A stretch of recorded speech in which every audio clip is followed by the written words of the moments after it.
আরিয়াদহে তালতলা ক্লাবে কিশোর নির্যাতনের ঘটনা। কিশোরের গোপনাঙ্গে সাঁড়াশি দিয়ে চাপ দেওয়া হচ্ছে, এই ভিডিও ভাইরাল হয়। সেখানেই অভিযুক্ত প্রসেনজিৎ দাস ওরফে লালটুকে গ্রেফতার করা হয়। তাকে জামিন দিয়েছে আদালত। 2000 টাকার ব্যক্তিগত বন্ডে সে জামিন পেয়েছে।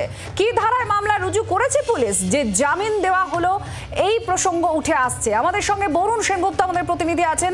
বরুণ, কি গ্রাউন্ডে জামিন দিল আদালত? পুলিশ কি মামলা রুজু করেছে?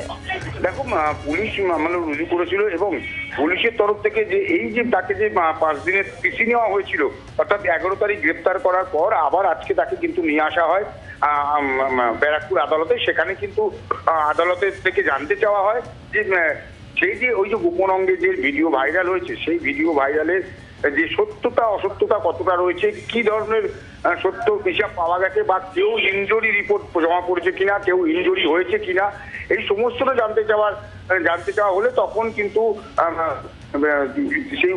তখন কিন্তু বলতে পারা যায়নি যে পুলিশ কিন্তু যে ইনজুরি রিপোর্ট জমা দিতে পারেনি বা কাকে মারধর করা হয়েছে সেটা দেখাতে পারেনি। যেমন পাশাপাশি ওই ঘটনার সত্যতা কত রয়েছে সেটাও কিন্তু পুলিশ ঠিক মতো বার করতে পারেনি। ঠিক এই কারণের জন্যই কিন্তু আজকে তাকে 2000 টাকা ব্যক্তিগত বন্ডে ব্যারাকপুর আদালত তাকে শর্ত সাপেক্ষে জামিন দিলেন। কিন্তু এই যে ভিডিওটা ভাইরাল হয়েছিল, যে ঘটনাটা এখানে নির্যাতনের দেখা গিয়েছিল, এটা কি সত্যি? সেটা কি আদালতে পুলিশ বলেছে? সেটা পুলিশ কিন্তু সেই সময়, অর্থাৎ 11 তারিখ প্রথম যখন তাকে কোর্টে প্রডিউস করা হয়, তখনও কিন্তু পুলিশ বলেছিল তারা তদন্ত করবে যে এই ভিডিওর সত্যতা নিয়ে। কিন্তু সেই ভিডিও সত্যতা কিন্তু এখনো পর্যন্ত পুলিশ যাচাই করে উঠতে পারেনি।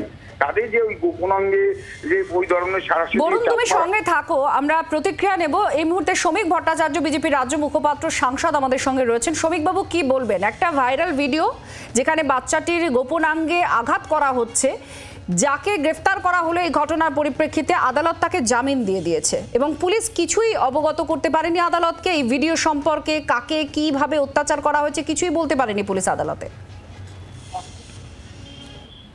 দেখুন, যারাই কাজ করছিল তারা তৃণমূল কংগ্রেসের সঙ্গে ওতপ্রোতভাবে যুক্ত, তৃণমূল কংগ্রেসের সম্পৃক্ত।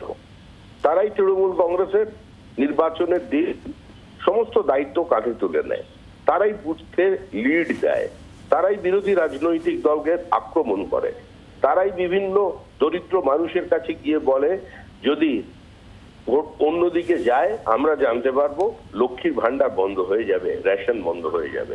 তো তাদের পুলিশ কি করে জামিন অযোগ্য ধারায় বুক করবে? এটা তো সম্ভব নয়। ফলে প্রত্যেকেই জানে এরা তৃণমূল এবং এদের ছাড়া তৃণমূলের কোনো অস্তিত্ব নেই। জনভিত্তি যারা হারিয়ে ফেলেছেন, জনবিচ্ছিন্ন একটা রাজনৈতিক শক্তি, তারা এদের মাধ্যমে ক্ষমতায় টিকে থাকতে চাইছেন। এগুলো তারই ছোটখাটো প্রতিফলন মাত্র। পুলিশকে ভিলেন বানিয়ে কোনো লাভ নেই।